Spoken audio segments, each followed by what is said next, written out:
Bismillah, alhamdulillah, wassalatu wassalamu ala rasulillah. Masih di surat Hud ayat ke-15. A'udzubillahi minasyaitonirrajim. Bismillahirrahmanirrahim.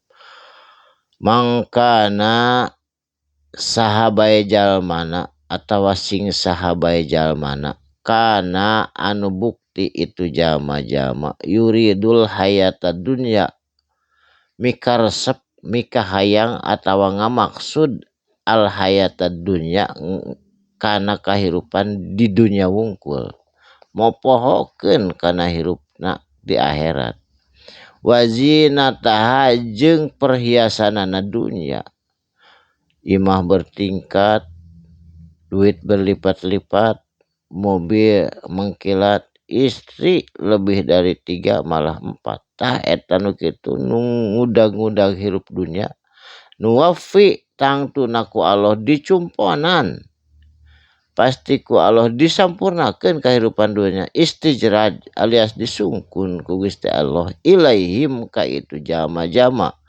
a'malahum kana keberhasilan pagaweanana itu jama-jama fiha di dunia.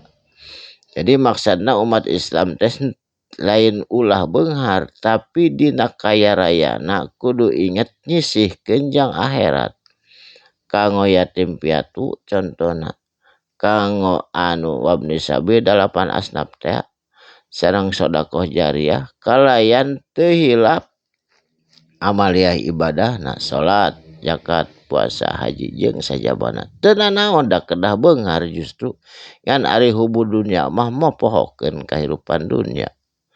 Wahum jeung itu jama-jama fiha dina eta dunya atawa dina kahirupan dunya la yubkhasuna henteu dikurangan ku Allah dicukupkeun ku Allah disungkun dicumponan kahayangna pagaweanana berhasil di dunia ngan eueuh bagian da akhirat saterasna ulaika ari itu kejadian alladzina jalma-jalma anu hubud dunya mopohokeun akhirat laisa lahum teu aya sanes atawa teu aya kacaba atawa tiada lain lahum pikeun itu jama-jama fil akhirati dina poe akhirat illan naru kajaba bakal digebruskeun annaru kana neraka sabab naon mapohokeun kahirupan akhirat wahabito jeung dilebur dihancurkeun masanau naon anu dipigawena masna atawa sanaiyah di dunia.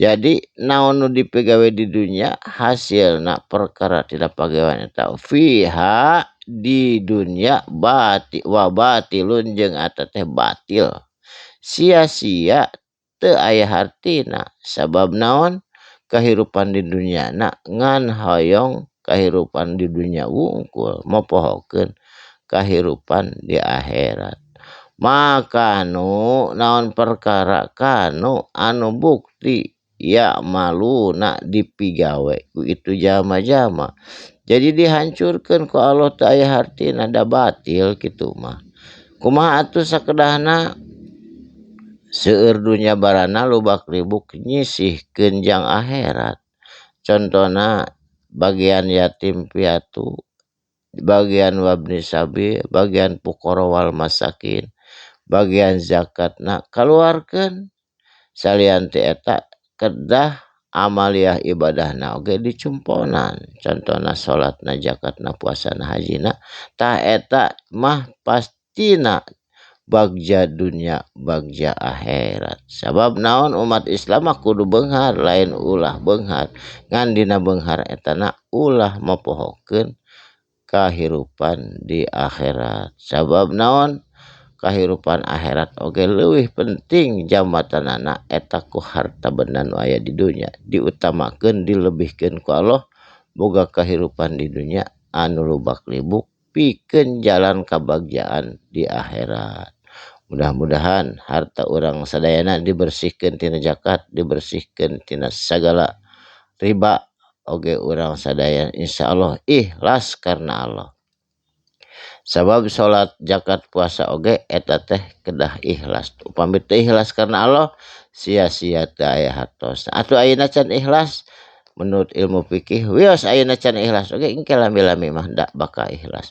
Tapi upami tasawuf mah teu tiasa kitu. Ilmu fikih mah tiasa saurna teh ikhlas mah engke bae ayeuna mah sok we jalankeun heula. Salat, puasa, zakat, mengaji sok we jalan ikhlas mah bakal nuturkeun ieu upami tos aya ilmuna. Barakallahu li wa lakum.